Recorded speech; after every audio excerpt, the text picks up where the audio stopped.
क्या होगा अगर आप अपने नेल्स को काटना ही बंद कर देंगे? क्या होगा अगर हमारी बॉडी की सारी बोन्स एक साथ टूट जाएं? हमें हिचकियां क्यों आती हैं? हम अपने आप को गुदगुदी क्यों नहीं कर पाते हैं? और कैसे रोज सुबह आपकी हाइट कुछ सेंटीमीटर बढ़ जाती है? और क्या आपको पता है कि गालों पर ये डिंपल्स एक खासियत नहीं बल्कि एक कमी है? इस वीडियो में आप अपनी बॉडी के कुछ ऐसे ही अमेजिंग फैक्ट्स को जानने वाले हो, तो बने रहिए वीडियो के एंड तक। नंबर 18। दोस्तों, आप किसी पर्टिकुलर टाइम टेबल से तो अपने नेल्स कट नहीं करते होंगे। जब आपको फील होता है कि आपके नेल्स बड़े हो गए हैं तो आप उन्हें कट कर लेते हैं। लेकिन क्या आप जानते हैं कि आपके नेल्स का ग्रोथ रेट क्या है और क्या होगा अगर आप कभी भी अपने नेल्स को कट ही ना करें? असल में दोस्तों, एक महीने में आपके नेल्स सिर्फ 3 से 4 मिलीमीटर तक बढ़ते हैं, यानी रोज आपके नेल्स लगभग 0.1 मिलीमीटर रेट से बढ़ते हैं। और अगर आप अपने नेल्स को काटना ही बंद कर देंगे तो नेल्स के बढ़ने के साथ साथ नेल्स में बैक्टीरिया, फंगस और इन्फेक्शन भी बढ़ने लगेंगे। श्रीधर छिल्लाल ऐसे व्यक्ति हैं जिन्होंने 66 ईयर्स तक अपने लेफ्ट हैंड के नेल्स को नहीं काटा था। इन्होंने अपने नेल्स 1952 में बढ़ाने शुरू किए थे और 2018 में काटे थे, इसीलिए इनका नाम Guinness book of world records में भी मौजूद है। इन 66 सालों में इनके लेफ्ट हैंड के नेल्स की लेंथ 909 सेंटीमीटर हो गई थी। लेकिन इन 909 सेंटीमीटर नेल्स का वजन इतना बढ़ गया था कि उनकी हाथ की उंगलियां टेढ़ी पड़ गई थी। और तो और नेल्स के वजन से उनकी बॉडी की लेफ्ट साइड की नर्व्स भी डैमेज हो गई थी, जिसकी वजह से उनके लेफ्ट ईयर की हेयरिंग एबिलिटी भी खत्म हो गई थी। नंबर 17। दोस्तों, ये बात साइकोलॉजिकल प्रूव्ड है कि अगर आपके पास कोई यॉर्निंग कर रहा है यानी उबासी लेता है तो आपको भी ऑटोमेटिकली उबासी आने लगती है। लेकिन क्या आप जानते हैं कि उबासी लेना बॉडी के लिए बहुत जरूरी होता है, क्योंकि उबासी लेने से ह्यूमन बॉडी का टेम्परेचर रेगुलेट होता रहता है, ब्रेन एक्टिव रहता है, बॉडी के अंदर ऑक्सीजन सही से फ्लो होती रहती है और बॉडी के लंग टिश्यू लुब्रिकेट होते रहते हैं। सोचिए दोस्तों, एक छोटी सी दिखने वाली एक्टिविटी आपकी बॉडी की अच्छी फंक्शनिंग में कितना ज्यादा कंट्रीब्यूट करती है। नंबर 16। वैसे बेड पर से उठने का मन तो किसी का भी नहीं करता, लेकिन क्या हो अगर आपको कोई 2 महीनों तक बेड पे रहने के लिए ही $19,000 यानी कि 15 लाख रुपए दे? जी हाँ, नासा ने ये चैलेंज लोगों को दिया है, क्योंकि 2 महीनों तक सिर्फ बेड पे रहना बहुत ज्यादा मुश्किल है। बल्कि ऐसा करने से ह्यूमन हाइबरनेशन भी हो सकता है, जैसे हार्ट रेट का 150 बीट्स तक बढ़ जाना, शोल्डर और हिप्स का ब्लड फ्लो रुक जाना, फैट का बढ़ जाना, मेंटली इनएक्टिव हो जाना और भी बहुत सारी प्रॉब्लम्स का होना, और आखिर में ये आपकी जान भी ले सकता है। तो इससे अच्छा है कि आप मेहनत करके ही पैसे कमाएं, ना कि 2 महीने तक बेड पर रहकर। नंबर 15। दोस्तों, स्किन हमारी पूरी बॉडी को कवर करती है, इसीलिए ये बॉडी का सबसे बड़ा ऑर्गन होती है। लेकिन क्या आपको पता है कि ह्यूमन स्किन की 1 इंच किस चीज से बनी हुई होती है? ह्यूमन स्किन की 1 inch 19 million skin cells, 650 sweat glands, 20 blood vessels और 1000 नर्व एंडिंग से बनी हुई होती है। सबसे हैरान करने वाली बात तो ये है कि स्नेक्स की तरह ह्यूमन स्किन भी हर 28 डेज के बाद रिप्लेस होती रहती है। आसान लफ्जों में कहें तो हर 28 डेज के बाद स्किन सेल्स जनरेट होते हैं और डेड स्किन सेल्स हवा में रिलीज हो जाते हैं। नंबर 14। जब आपको हिचकियां आती हैं तो आपसे कहा जाता है कि जरूर आपको कोई याद कर रहा है। लेकिन क्या आपको पता है कि हिचकियां आने का बायोलॉजिकल रीजन क्या होता है? असल में दोस्तों, ह्यूमन बॉडी में लंग्स के नीचे डायफ्राम मसल्स होती हैं, जो चेस्ट कैविटी से एब्डोमेन को अलग रखती हैं। और डायफ्राम इनवॉलंटरी कंट्रैक्ट हो जाता है तो हमारी वोकल कॉर्ड्स बंद हो जाती हैं और जिसकी वजह से ये हिक की आवाज आती है, इसीलिए इन्हें हिकअप्स कहा जाता है। हिचकियां मिनिमम 2 से 3 मिनट्स और मैक्सिमम 48 घंटों तक एक्टिव रह सकती हैं। लेकिन चार्ल्स ओसबोर्न ऐसे व्यक्ति हैं जिन्हें हिकअप्स का सबसे लंबा अटैक हुआ था। चार्ल्स को 1922 से हिचकियां आनी स्टार्ट हुई और 1990 तक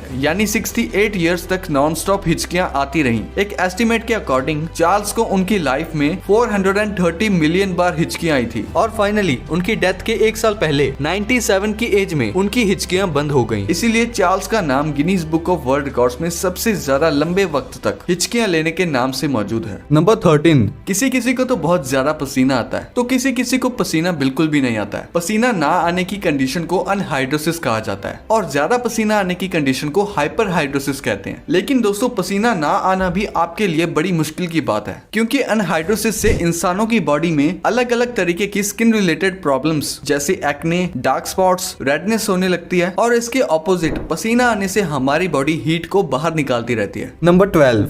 जब हम किसी को गुदगुदी करते हैं तो सामने वाले इंसान पर पर इसका बहुत असर होता है। वहीं दूसरी तरफ जब हम अपने आप को गुदगुदी करने की कोशिश करते हैं तो हमें ये फील भी नहीं होती है। लेकिन क्या आपको पता है कि ऐसा क्यों होता है? दरअसल दोस्तों, जब हम अपने आप को गुदगुदी करने की कोशिश करते हैं तो हमारे ब्रेन को इसकी जानकारी पहले से ही मौजूद होती है, जिसकी वजह से ब्रेन के सेरेबेलम को पहले से ही पता होता है कि इस तरह की गुदगुदी से कैसा महसूस होगा। इसीलिए जब हम खुद अपने आप को गुदगुदी करने की कोशिश करते हैं तो आपको वो फील भी नहीं होती है। नंबर 11, एक हाथ में कुल 5 उंगलियां होती हैं और सभी उंगलियों के अपने अपने नाम होते हैं। ठीक इसी तरह से हर उंगली की अपनी एक इम्पोर्टेंस होती है। लेकिन क्या आप जानते हैं कि हाथों की 5 उंगलियों में से सबसे ज्यादा खास और इम्पोर्टेंट उंगली असल में पिंकी फिंगर होती है, यानी हमारी सबसे छोटी उंगली। आपको जानकर हैरानी होगी कि पिंकी फिंगर की वजह से ही आपके हाथ की बाकी उंगलियां सही से काम कर पाती हैं। बल्कि हैंड स्पेशलिस्ट डॉक्टर्स के अकॉर्डिंग अगर आप अपनी पिंकी फिंगर को ही खो देते हैं तो आपके हाथ की 50% स्ट्रेंथ कम हो जाती है। नंबर 10, क्या आपको पता है कि जब आप रोज सुबह सोकर उठते हैं तो आपकी हाइट नॉर्मल हाइट से 1 सेंटीमीटर ज्यादा लगती है और शाम होने तक हाइट कम लगने लगती है। ऐसा इसीलिए होता है क्योंकि पूरे दिन थकावट और काम करने से बोन्स के बीच मौजूद कार्टिलेज शाम तक कंप्रेस्ड हो जाता है, जिसकी वजह से शाम तक हमारी लंबाई कम लगने लगती है। वहीं दूसरी ओर रात भर आराम करने और सोने से कार्टिलेज रिलैक्स हो जाता है, जिससे सुबह के वक्त हाइट 1 सेंटीमीटर ज्यादा लगती है। नंबर 9, दोस्तों आपने अपने या फिर लोगों के नाखूनों पर ये सफेद दाग तो देखे ही होंगे, लेकिन क्या कभी आपने सोचा है कि ये कुछ लोगों के ही नाखूनों में क्यों होता है? दरअसल नाखूनों में मौजूद ये सफेद दाग आपकी बॉडी में आयरन, कैल्शियम और मिनरल्स की कमी का कारण होता है। हमारी बॉडी और माइंड का कनेक्शन इतना स्ट्रॉन्ग है कि अगर हमारी बॉडी में कहीं भी कोई गड़बड़ होती है या कोई बीमारी होती है या फिर किसी न्यूट्रिएंट्स की कमी होती है तो उसके सिम्टम्स हमें बहुत जल्दी दिखाई देने लग जाते हैं ताकि हम उसे तुरंत ठीक कर सकें। नंबर 8, क्या आप ब्रेन फ्रीज के बारे में जानते हैं? दरअसल ये एक ऐसी कंडीशन होती है जिसमें किसी भी ठंडी चीज को खाने या पीने के बाद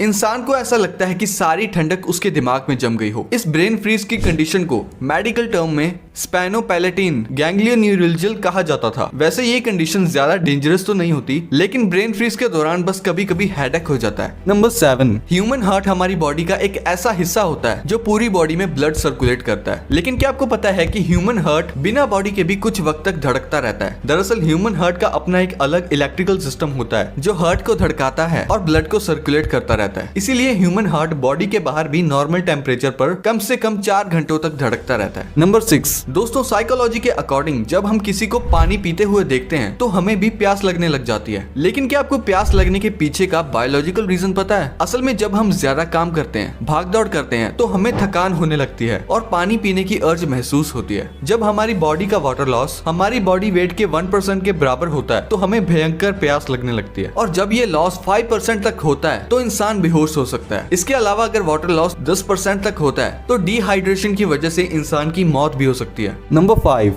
हमारी नाक हमें सांस लेने में हेल्प करती है। लेकिन ये कहना भी गलत नहीं होगा कि नोज ह्यूमन बॉडी की सुपर हीरो होती है, क्योंकि ह्यूमन नोज एक फिल्टर, हीटर और मॉइस्चर की तरह काम करती है। असल में ह्यूमन नोज का स्ट्रक्चर छोटी छोटी बोन्स से शेल्व्स की तरह बना हुआ होता है, जिसे टर्बिनेट्स कहते हैं। टर्बिनेट्स में ऐसी ब्लड वेसल्स होती हैं जो ठंडी एयर को गर्म और गर्म हवा को नॉर्मल और मॉइस्ट करते हैं, जिसका मतलब जब एयर आपके लंग्स में पहुंचती है तो वो काफी हद तक फिल्टर हो चुकी होती है। नंबर 4, दोस्तों आपने अक्सर लोगों को एक दूसरे से कहते हुए सुना होगा कि आप तो बहुत ग्लो कर रहे हैं। लेकिन क्या आप जानते हैं कि ऐसा क्यों होता है? और तो और क्या आपको पता है कि ह्यूमन बॉडी असलियत में भी चमकती है, यानी हमारी बॉडी भी लाइट को एमिट करती है। जी हाँ, ये बिल्कुल सच है। पिछली हुई रिसर्चेस से ये पता चला है कि ह्यूमन बॉडी भी असल में लाइट को रिफ्लेक्ट करती है, लेकिन इस लाइट की इंटेंसिटी नॉर्मल आंखों से दिखने वाली लाइट से 1000 टाइम्स लो होती है और इसीलिए ये नेकेड आईज से दिखाई नहीं देती है। साइंटिस्ट का मानना है कि ये लाइट बॉडी के अंदर लगातार होने वाले केमिकल रिएक्शन की वजह से निकलती है। ये लाइट लोगों के चेहरे पर ज्यादा विजिबल होती है और यही लाइट ग्लो के रूप में नजर आती है।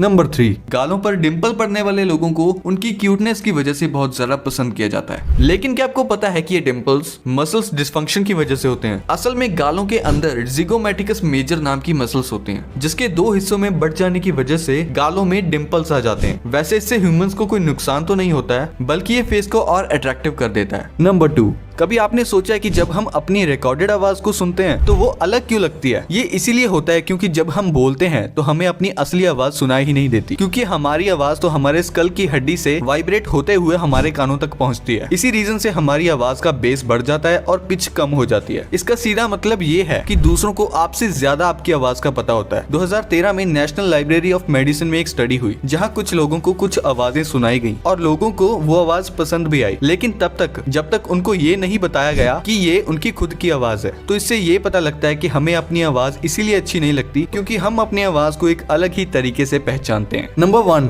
हमारी बॉडी में 206 बोन्स होती हैं। जब कोई बोन टूट जाती है तो डॉक्टर सिंपली उस बोन को अलाइन करके प्लास्टर कर देते हैं। अगर कोई सीरियस इंजरी होती है तो इसमें रॉड या स्क्रूज का इस्तेमाल किया जाता है। लेकिन क्या कभी आपने सोचा है कि अगर आपकी बॉडी की सभी हड्डियां एक साथ टूट जाएं तो क्या होगा? अगर अनफॉर्चुनेटली ऐसा कुछ होता है कि बॉडी की सारी बोन्स एक साथ टूट जाएं तो ये बहुत सीरियस प्रॉब्लम हो सकती है, क्योंकि हाथ या पैर की बोन्स को अलाइन करना इजी होता है और लगातार रेस्ट करने से हम ठीक भी हो सकते हैं। कोई बड़ी प्रॉब्लम वाली बात नहीं होती। लेकिन हमारी बॉडी में बहुत सारी सेंसिटिव बोन्स भी होती हैं, like jaw, collar bone, back bone, इसे रिस्की बना देती हैं। वैसे सारी बोन्स का एक साथ टूट जाना बहुत रेयर होता है। 2011 में एक 22 साल का लड़का एक बिल्डिंग के 9th फ्लोर से गिर गया था जिसकी ऊंचाई लगभग 100 फीट थी। लकीली उस लड़के की जान तो बच गई, लेकिन उसकी बॉडी की सारी हड्डियां टूट गई थी। 3 महीनों के ट्रीटमेंट के बाद भी वो लड़का ठीक नहीं हो पाया था और ना ही उसकी सारी हड्डियां वापस से रिकवर हो पाई थी। यानी बॉडी की सारी बोन्स के टूटने के बाद रिकवर होना लगभग इम्पॉसिबल होता है। लेकिन काफी सारी बोन्स ऐसी होती हैं जिनका डैमेज होना आपको पूरी लाइफ के लिए पैरालाइज बना सकता है। तो दोस्तों, अब अगर आपको ये वीडियो अच्छी लगी है तो इसे लाइक कर दो।